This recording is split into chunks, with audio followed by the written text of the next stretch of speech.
मित्रांनो, ब्रह्मांड नायक बाळूमामांचे व्हिडिओ आपण बनवत आहोत. ते सगळे आता मराठीमधून आहेत. ही माहिती व हे सर्व व्हिडिओ कन्नड भाषिकापर्यंत, हिंदी भाषिकापर्यंत आणि इंग्रजी भाषिकापर्यंत आपल्याला पोहोचवायचे आहे. म्हणूनच या सगळ्या व्हिडिओंचे डबिंग करावयाचे आहे. 1000हूनही अधिक व्हिडिओंचे डबिंग करणे मला एकट्याला शक्य होणार नाही. त्यामुळे तुम्ही सुद्धा या कार्यामध्ये मदत करू शकता. खाली गुगल पे व फोनपे नंबर दिलेला आहे. मामांच्या या कार्यात आपलाही सहभाग नोंदवा. बोला बोला बाळूमामांच्या नावानं चांगलं. बाळूमामा मी शरण आलो तुझ्या पाया. होती मग तो वाघरं मारायला बी त्यांच्यातलाच काय, आणि तिथे कारभारी म्हणून बी त्यांच्यातलाच जरासा होता. आणि त्यांची 2 पोरं अशी करगी खंडाकडे होते. हो, मामाच्या नंतर काय, मामाच्या नंतरची गोष्ट आहे. मामा असताना मग करगी खाण म्हणून म्हणजे ती तारुण्य पिल्ली असतात. 7-8 महिन्याची अशा बाकी पिल्ली होती. अहो त्यांची मारून त्याच्या बायला त्यांच्या पाटा फोडल्या म्हाताऱ्याचं किल्लवाली. होय, आता ह्या बांधाला सोडायची मी हाळी केली. वरणा बिरणा तूरबीर चाचले असले की नाही, ज्याच्याकडे फकाटी घेऊन काय झाम झाम बडवायचीच होत असणे. आणि चांगलं शेलकं तेवढे असणे तिथं मामाच्या तंबूवर आलेलं खायला. भाकरी येऊन द्यात आणि काय येऊन दे, काय खायला तेवढं तेच नाही. आणि दुसरी जी लोक आहेत तर मामासारखे 4 तिने ते आपण जो काय तिने प्रसाद केला आहे तो खायचा पाहिजे असला तर संघ बांधून न्यायचा, एवढंच. बरोबर आहे. आणि हे काय करायचं माहिती आहे काय, हे घमीलच घेऊन बसायचं, घेऊन होतं सहज. चायला म्हटलं मामा हे घमिले घेऊन बसायला आला चिमाजिमा, हे बाकीच्या घमिलं कवा मिळायचे असं मी म्हणायचा. वडिलांनी प्यारायला चालता इथंच वडील होते आमचे. मग त्यांचा सकाळचं संडा बिंडास अंघोळ आवरून बकऱ्या जायचा. बुद्धूंची लोक होती. मग इथं हसूर होतं. हसूरातनं त्याने मात्र आम्हाला कंटाळा आला आणि त्यांचं त्याने ते काय भावना वाटली त्याने पळवूनच लावून दिली. मग 4 रोज काय केला, आमचा आम्हीच वाघरं मारला. पांडू दानोळे आणि मी, गोविंद मास्तरांनी माहिती आहे काय. मग आमचा आम्हीच वाघरं मारायचा. 200 बकऱ्याचा खांड आमच्या वाटणीला होता, तो सांभाळायचा. दुपारचं काय करायचं, आम्ही 1-1.5 लाखाने बकरी पाण्यावर आणली. बकरी मात्र साहेब 3 वाजेपत्र हालायची नाहीत, उठायची नाहीत माझ्याजवळनं. मग एकट्यानं काय करायचं, ते जाऊन वाघरं मारायचं काय. आणि एकट्यानं तिथे बकऱ्याजवळ थांबाजवळ कुणीकडे तरी जातील. उन्हात बसवलेली तुम्ही दूध बीध काढून काय कन्यात काढवी त्याला काय काही नाही बाबा. म्हणा कने चटणीचा कोळ असला तरी बी खाणार. बरोबर आहे. नाही ते काही मामान मला शिकवलेलं नाही. बोला. मग एक असं 4 रोज केला. 4 रोज केल्यानंतर वाघऱ्याला माणूस आला. आणि ज्या दिवशी तू सवळकरी गेला त्या दिवशी संध्याकाळी दुसरा सवळकरी आला जेवणाला. खरं वाघरं मारायला कोण नाही. मग 4 दिवस अशी झाडाझडती दिली. वाघऱ्याला माणूस मी मामान दिला. रांक लागली काय. त्या आता पहिलं तुम्ही सांगितलं झाडं बेनात तुम्ही बावळीची. होय, आता बावळी झाडं बघायला मिळत नाही. आता बकऱ्याच नाही. आता बकरी लय, त्यावेळी बकरी कमी आहे, बाबळी झाडं जास्त. आता बकरी लय झाल्यात, खरं बाबळी झाडच नाहीत. बाबळी झाडाचा बकऱ्यासने उपयोग काय सांगा. काय बाबळी झाड औषधी गुण जे आहे अंगात, कुठेही किती पल्ला असून दे, असं तुम्हाला सांगतो 20 किलोमीटर जाऊन दे का 40 किलोमीटर जाऊन दे, बकरं थकणार नाही चालायला.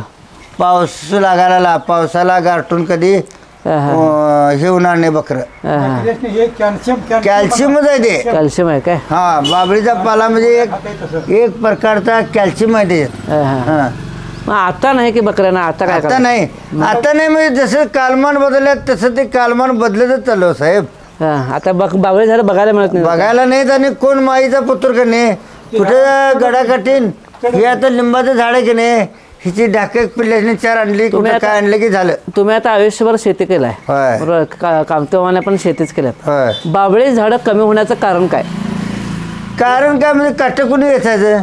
लोक सुखी झाली. पाणी झालं, वस बोयाला आले. ऊसाचं पीक वाढलं, काटकुनी यायचं. ह्या करता त्या झाडाने बहुत्याने पीक येत नाही. झाडच काढू की. अजून सुद्धा साहेब आता माझ्या हिरोवर कने कवा तरी येतील त्याच्या बाहेर जर मामाची बकरी म्हणून मी अजून बी झाड राखले बाबळीच्या अजून बी राखले हाय तिथं शेतात माझ्या कवा तरी इकडे आली फिरत की नाही 4 ठाकं खाली तर मामाच्या बकऱ्याने बाबळी झाडं असावीत.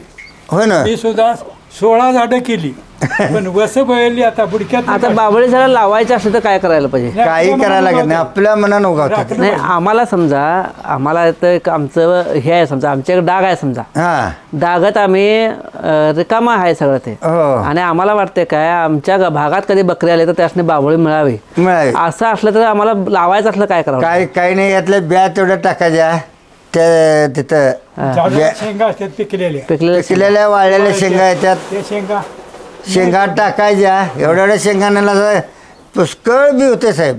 होय ते बकऱ्याने जर ते भागात खाल्लं त्या बाबळीच होत्या सगळ्या रानभर जरा आणि रवत करत बसलं ते लेंड्याचा गुप्पा पुढं मागं तेवढाच आणि मोर बियाचा गुप्पा बी तेवढाच ते रवत करून बिया काढून टाकताय त्या ब्यालाही भारी तोंडातनं. होय काय? त्या बियाची झाडं पद्धतशीर होत्या.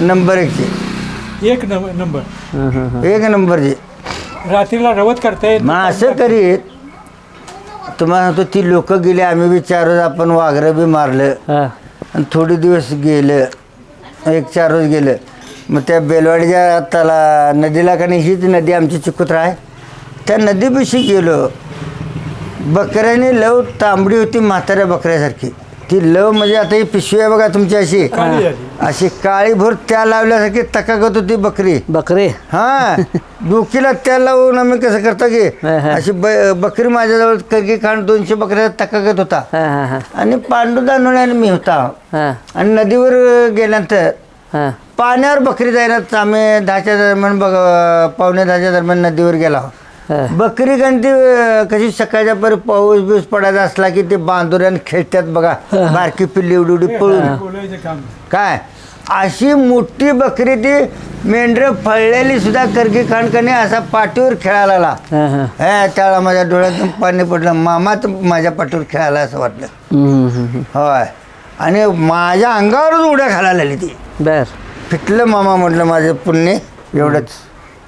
मग ते त्याच्या पांगीरच्या गोंडाला सोडलो पुढं जाणार होती बकरीची माझी मा आणि तिथनं माग आलो खरं ते आहे की तो पांगीरला तो कोण तो देऊळ बांधला देऊ काय बो मग त्याच्याजवळ तिथं सोडलं आणि मग मागं आलो डोळ्यातनं टिप्प पडले म्हणा बायानं आता तिकडे काय यायला गावात नाही का वडिलांची सेवा बी इथे करायची होती 2 बैल बी होती 1 म्हस बी होती माझ्याकडं आणि वडिलांनी प्यारेला झालेला गडी दांडगा नेटका होय माझ्या बरं धान धकट होय आहे तर वडील अजून पोटूत आहे तिथे आज जेव्हा तिथे च्या गेला काय तुम्हाला वडील ओळखतील वडिलांनी सेवा काय काय केली सांगा की? वडील बी असंच की मी सांगतोय असं जायत होते मग आमच्या वडिलांनी म्हणायचे लोक एकादशी किंवा द्वादशी निमित्ताने हजर आसपासची माणसं द्वादशी दिवशी मग मामापाशी हजर आमच्या वडिलांनी म्हणायचे मामा काय असे किती रे दगड पडायला येशील काय बकऱ्यात बाबाने आमच्या म्हणायचं म्हणजे बाबा आम्हाला म्हणाले